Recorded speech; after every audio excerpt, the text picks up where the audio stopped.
Bonjour et bienvenue dans Géopolitis. Violence israélo-palestinienne meurtrière, tensions politiques, Israël en pleine tourmente. Des dizaines de milliers de manifestants dénoncent la fin de la démocratie avec l'arrivée au pouvoir du gouvernement le plus à droite d'Israël. Les Palestiniens n'ont plus voté depuis 2006. L'autorité palestinienne corrompue est à bout de souffle alors que l'on craint une nouvelle intifada. L'Iran désigné comme le principal défi par Netanyahou qui pourrait choisir l'option militaire. La montée des tensions avec les Palestiniens et son engrenage meurtrier n'est pas uniquement de son fait, son prédécesseur y est pour beaucoup. Mais elle sert Benyamin Netanyahou, Premier ministre pour la 6e fois, qui peut jouer à fond la carte sécuritaire. Le cabinet a approuvé une série de mesures visant à combattre le terrorisme. D'une part, nous renforçons le déploiement et la mobilisation des forces de sécurité, et d'autre part, les auteurs d'actes terroristes et leurs partisans en paieront le prix. Faciliter le port d'armes, augmenter la colonisation, limiter les droits des Palestiniens, autant de mesures prônées par l'extrême droite nationaliste et religieuse la plus dure, avec laquelle il a dû faire alliance. S'il parvient à durer, ce gouvernement pourrait changer la face d'Israël, à commencer par sa nature d'état de droit. Il veut permettre au Parlement, par un simple vote, d'annuler une décision de la Cour suprême. Nous demanderons à notre invité, Pascal de Crouza, qui revient d'Israël, quel impact cela aura. Certains, comme l'ancien ministre de la Défense, Benny Gantz, annonçant une guerre civile. De son côté, l'ONG Human Rights Watch continue à dénoncer dans son dernier rapport l'instauration d'un apartheid vis-à-vis des Palestiniens. Un apartheid que symbolise Itamar Ben-Gvir.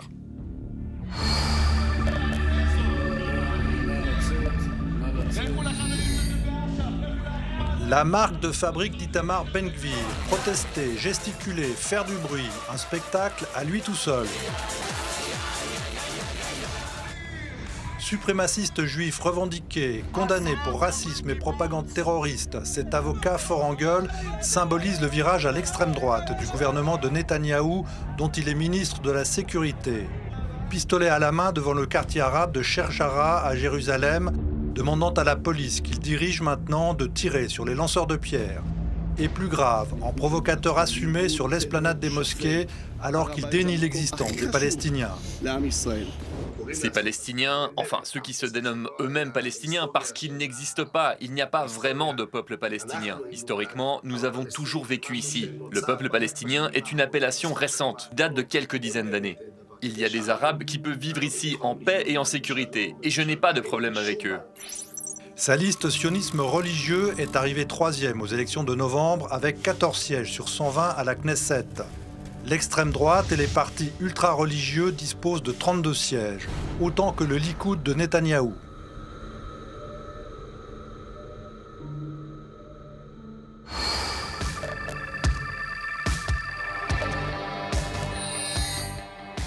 Des foules immenses tous les samedis soirs à Tel Aviv pour protester contre la volonté du gouvernement de réduire les prérogatives de la Cour suprême.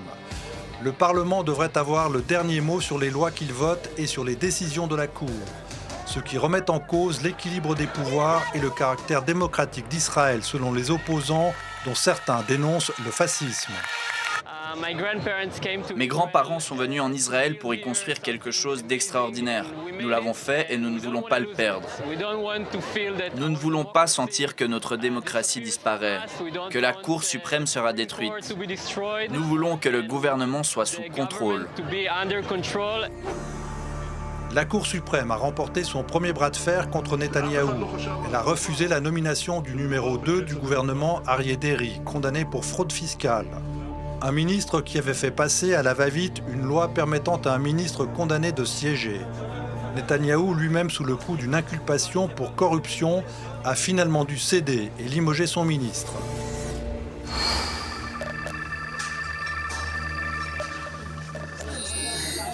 C'est le raid le plus meurtrier en Cisjordanie depuis 2005. 7 combattants palestiniens et 2 civils tués dans ce que l'armée israélienne présente comme une opération antiterroriste. En réponse, 7 Israéliens tués à la sortie d'une synagogue par un jeune Palestinien dans une colonie de Jérusalem-Est. C'est l'engrenage meurtrier que l'on pouvait craindre depuis la nomination de ce gouvernement d'extrême droite.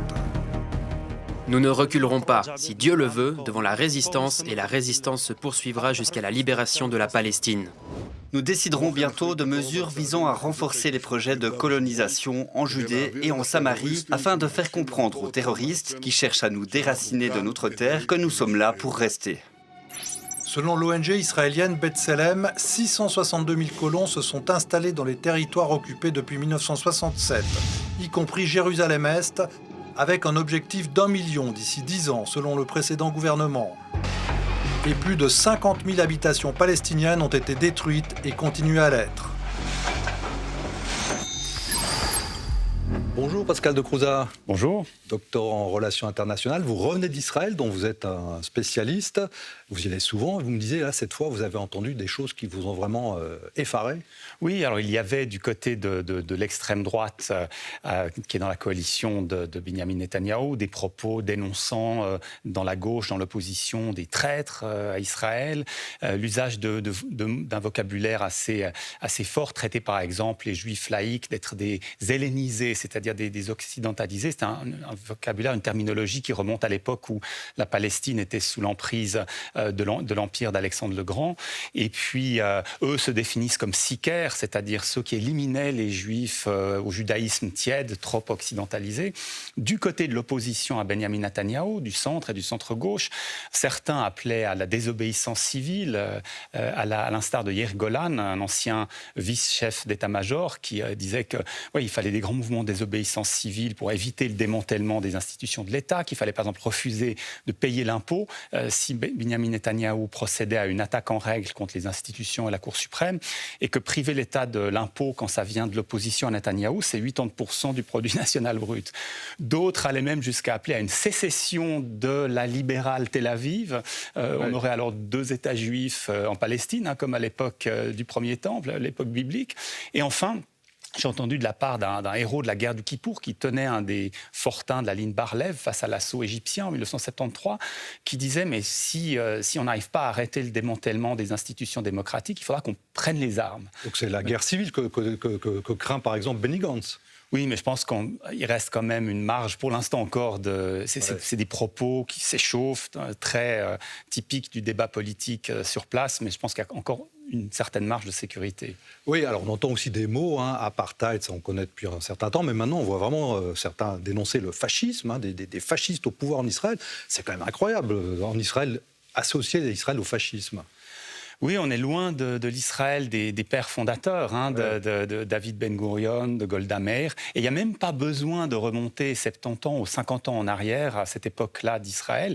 Il n'y a que quelques années, en 2015, le président de l'État, qui était du Likoud, le même parti que Benjamin Netanyahou, tenait des propos qui sont véritablement en abîme avec ce que professe la coalition. Je crois que ça vaut la peine de les citer. Il disait donc en 2015, l'État d'Israël a été et ne cessera d'être un État de droit. L'État d'Israël a été et ne cessera d'être un État de liberté, de tolérance et de justice. L'État d'Israël a été et ne cessera d'être notre foyer à nous tous. Donc quand on met ça en comparaison avec le reportage sur M. Ben-Gvir, on réalise qu'une abîme s'est ouverte. C'est ça, Ben-Gvir, c'est vraiment l'extrême droite la plus dure, prête à l'annexion, le suprémacisme, le racisme, tout s'exprime là. Ouais. Et ça, c'est pas si nouveau que ça, finalement. C'est vrai que Ben-Gvir, on le connaît depuis des années. Enfin, il était, à l'époque, soutien de Baron Goldstein, etc. Oui, et l'extrême droite, des partis d'extrême droite ont déjà été dans des coalitions au pouvoir, alliés indispensables pour arriver au pouvoir. Ce qui est peut-être différent aujourd'hui, c'est que cette extrême droite, elle est au cœur même du pouvoir. Elle a hérité du ministère des Finances, du ministère de la Sécurité intérieure, avec aussi des prérogatives sur les territoires occupés. Donc elle est au cœur du pouvoir. Et puis, d'autre part, ces partis sont absolument indispensables à Benjamin Netanyahou, non seulement pour sa coalition, mais peut-être aussi pour sa simple survie politique ou l'évitement même de la prison pour les affaires de fraude et de corruption dont il est accusé. Donc il en est l'obligé, si ce n'est, en disent certains, l'otage. Ouais, d'où évidemment toute cette bataille autour de la Cour suprême, on le voit, puisque cette Cour suprême, normalement, elle peut avoir le pouvoir, effectivement, comme on l'a vu, de faire renvoyer un ministre. Et là, il y a un enjeu considérable. Oui, il y a une volonté de se débarrasser de cette entrave que peut être à l'application des programmes des partis de la coalition que peut constituer la Cour suprême, et donc une volonté de faire passer une loi qui permette de mettre le Parlement et le gouvernement au-dessus de la Cour suprême, et donc de porter préjudice, si ce n'est à la séparation du pouvoir, au moins à des contre-pouvoirs ou un équilibre des pouvoirs au sein d'Israël. Alors cette Cour suprême, on le voit, les Arabes israéliens ne sont pas très présents, il n'y en a quasiment pas dans les manifestations. C'est vrai qu'elle a eu aussi un rôle très important dans ce qu'on appelle l'apartheid, puisqu'elle n'a rien fait finalement pour préserver les droits des Palestiniens récemment. Alors, elle est intervenue quelquefois, mais en général, quand il s'agit des territoires occupés, elle préfère prudemment accepter les impératifs de sécurité mis en avant par l'armée et le gouvernement. À vrai dire, la Cour suprême d'Israël se sent beaucoup plus à l'aise de statuer sur la préservation de l'état de droit en Israël et laisser de côté ce qui touche aux territoires occupés, qui de toute façon ont un statut juridique assez flou aux yeux de juristes pointus comme ils sont. Alors, les attentats commis ces derniers jours à Jérusalem, en représailles, il faut le dire aussi aux morts palestiniens dus à l'armée israélienne à Jenin, sont le fait de très jeunes Palestiniens, certains ont à peine 13 ans, des jeunes totalement désespérés, qui n'ont aucune perspective politique. Alors on se retrouve juste après ce sujet d'Olivier Coller et Stéphane Amar.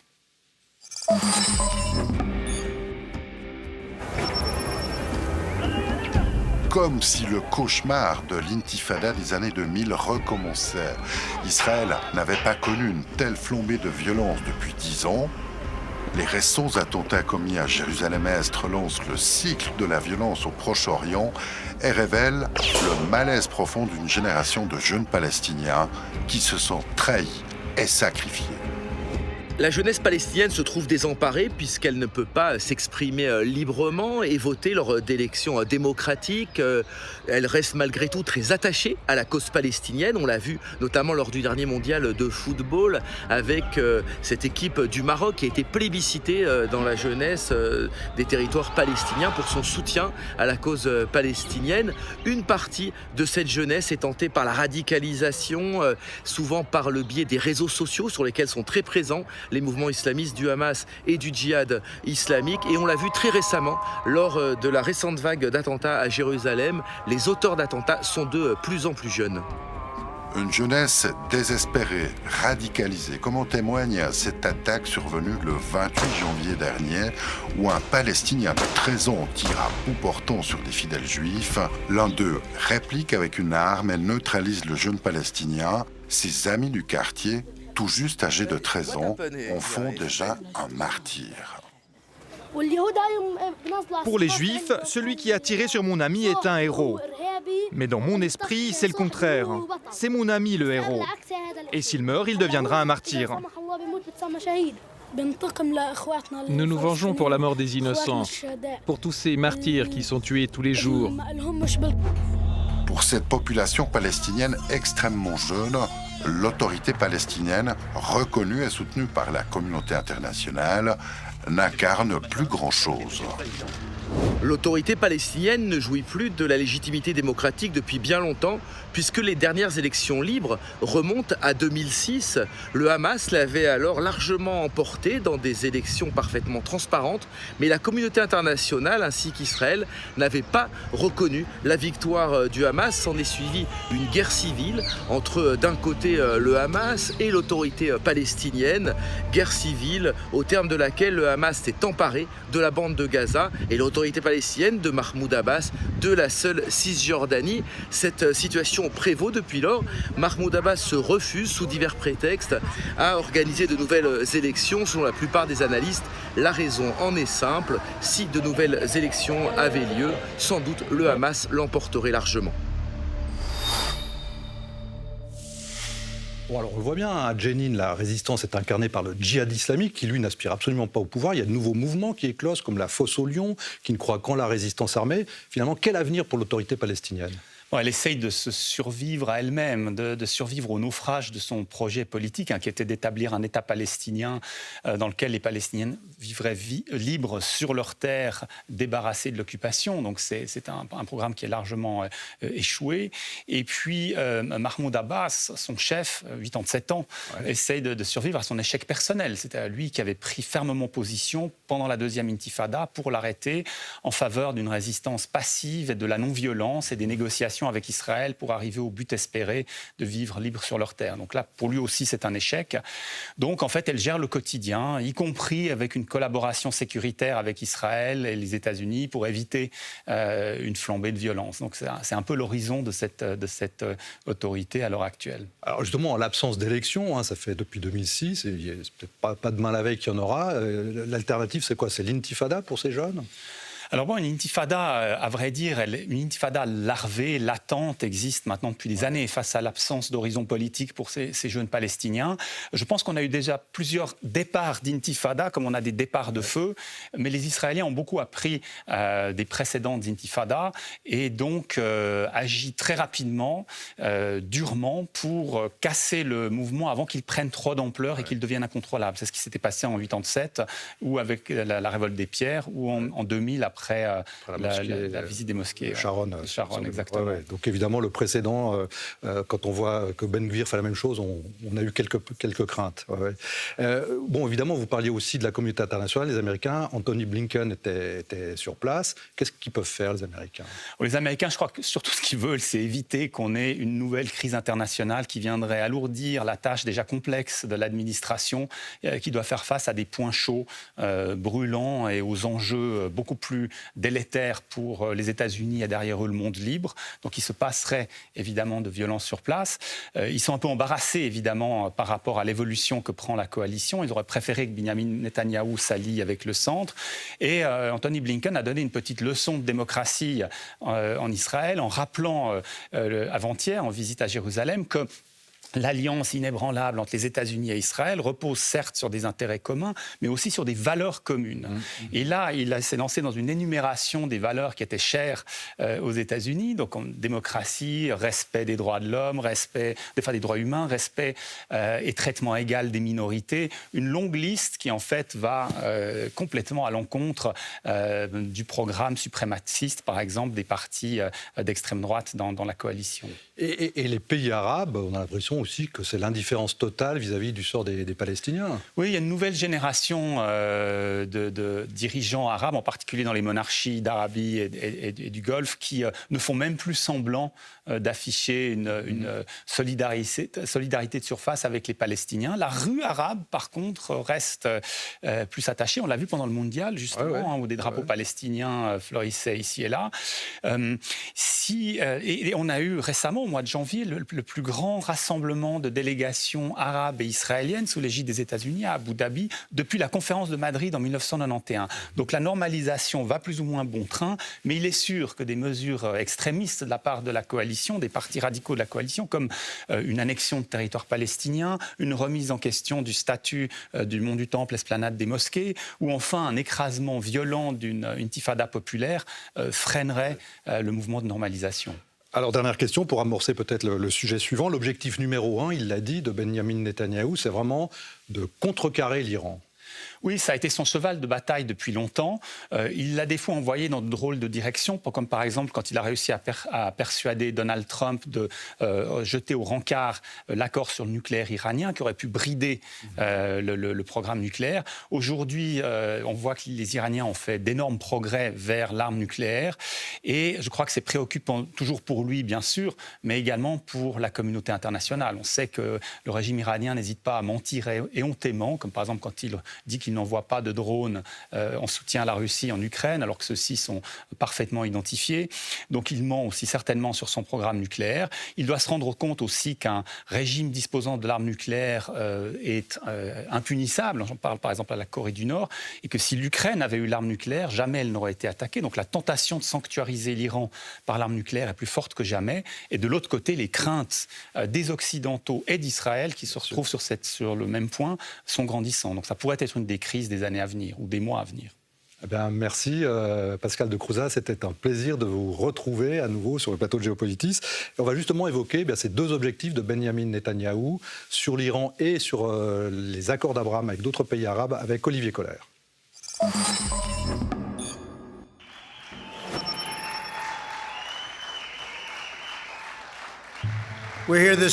C'est l'un des héritages de l'ère Trump, mené aux côtés des États-Unis, allié inconditionnel d'Israël, une opération séduction dans le monde arabe. Une politique concrétisée avec les accords d'Abraham, signés en grande pompe le 15 septembre 2020 à Washington, avec un double objectif, nouer des alliances inédites dans les pays arabes pour conclure la paix au Moyen-Orient et isoler, combattre et renverser le régime théocratique de Téhéran, l'ennemi absolu. Notre première mission est contrecarrer les efforts de l'Iran pour développer un arsenal d'armes nucléaires qui nous menacerait, nous et le monde entier. Il faut continuer à élargir le cercle de la paix avec les pays arabes afin de mettre un terme au conflit israélo-arabe. Est l'Iran une menace obsessionnelle pour Israël? Très récemment, Téhéran menace de raser Tel Aviv si Israël venait à attaquer ses sites nucléaires, accusant même Israël d'avoir bombardé une usine d'armement à Ispahan. Pour contrecarrer l'influence de l'Iran au Moyen-Orient, Israël à la reconquête des pays du Golfe et du monde arabe. Israël entretenait déjà de longue date des relations diplomatiques avec l'Égypte et la Jordanie, mais avec les accords d'Abraham, elle étend son influence dans le monde arabe en normalisant ses relations avec le Maroc, le Soudan, le Bahreïn et les Émirats arabes unis. Dans les territoires palestiniens, ces accords avec certains frères arabes sont perçus comme une trahison.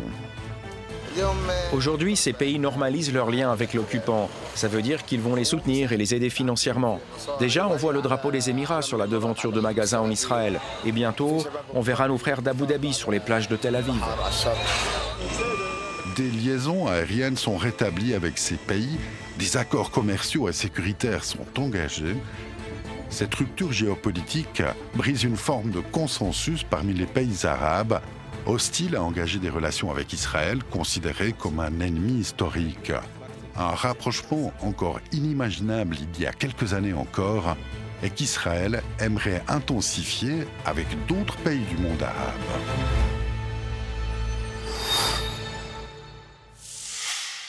L'un des héros d'Itamar Ben-Gvir, le nouveau ministre de la Sécurité, s'appelle Baruch Goldstein. Le 25 février 1994, ce colon de Kiryat Arba a massacré 29 Palestiniens dans le tombeau des patriarches d'Hébron avant d'être abattu. Un attentat qui a profondément divisé les Israéliens. Pour notre rubrique ce jour-là, replongeons-nous dans cette atmosphère pesante avec notre correspondante de l'époque, Ariane Bonzon.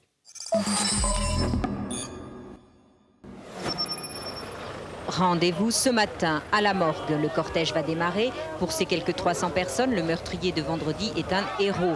Et la police a maille à partir avec certains de ses fanatiques qui crient « Mort aux Arabes ».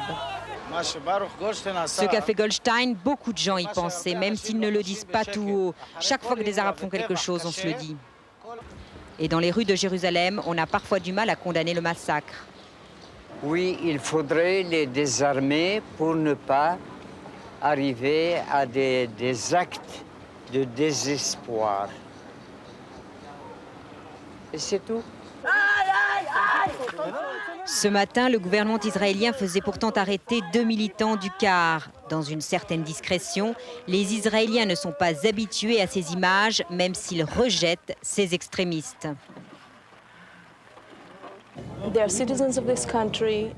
Ce sont des citoyens comme les autres. L'armée les protège et pourtant ils prennent la loi entre leurs mains. Ils font comme s'il n'y avait pas de gouvernement, pas d'armée dans notre pays. Dans les cafés de Tel Aviv ou de Haïfa, on est parfois très loin des territoires occupés. C'est précisément ce que reprochent à leurs compatriotes certains colons. Ceux-ci étaient des voisins du tueur d'Hébron. Ils retournent chez eux à Kiryat Arba. Car depuis vendredi, leur vie n'est plus comme avant. Pas question de sortir en voiture particulière et l'armée bloque toutes les entrées de la colonie. Dans le bus, deux colons se disputent. Celui-ci voudrait bien partir de Kiryat Arba. Notre vie est ruinée, nous n'avons plus aucune liberté et le monde entier nous haït maintenant, dit-il. Ce n'est pas la faute de Goldstein, c'est celle du gouvernement, dit l'autre qui fait partie des durs. 3 jours après le massacre de Hébron, les colons de Kiryat Arba sont sous le choc, beaucoup plus en tout cas que ceux qui vivent en Israël. Ils ont fêté le carnaval de Pourim ce week-end avec les cotillons et les déguisements de rigueur. C'est une histoire très douloureuse que raconte un film sorti en décembre sur Netflix, celle de la Nakba, la catastrophe pour les Palestiniens. La réalisatrice jordanienne Darin Salam, dont c'est le premier film, s'est inspirée d'une histoire vraie pour son héroïne Farah, une adolescente de 14 ans que son père a cachée dans le cellier de sa maison lors de la guerre de 1948, au cours de laquelle 760 000 Palestiniens ont dû quitter leur maison et se réfugier dans les pays voisins où leurs descendants vivent toujours. Une scène a particulièrement choqué en Israël, celle où la jeune fille voit depuis sa cachette des soldats israéliens massacrer une famille. Cette scène n'est qu'une goutte d'eau dans l'océan de souffrance de millions de Palestiniens lors de la Nakba, s'est défendue la réalisatrice dont le père est originaire de Ramleh, une ville que la plupart des Palestiniens ont dû fuir en 1948. La semaine prochaine, nous nous intéresserons aux terres rares et métaux stratégiques, le nouveau pétrole que tout le monde veut pour assurer la transition énergétique. En attendant, je vous remercie de continuer à rester fidèle à Géopolitis sur notre chaîne YouTube et sur les écrans de la RTS et de notre partenaire TV5 Monde. Portez-vous bien.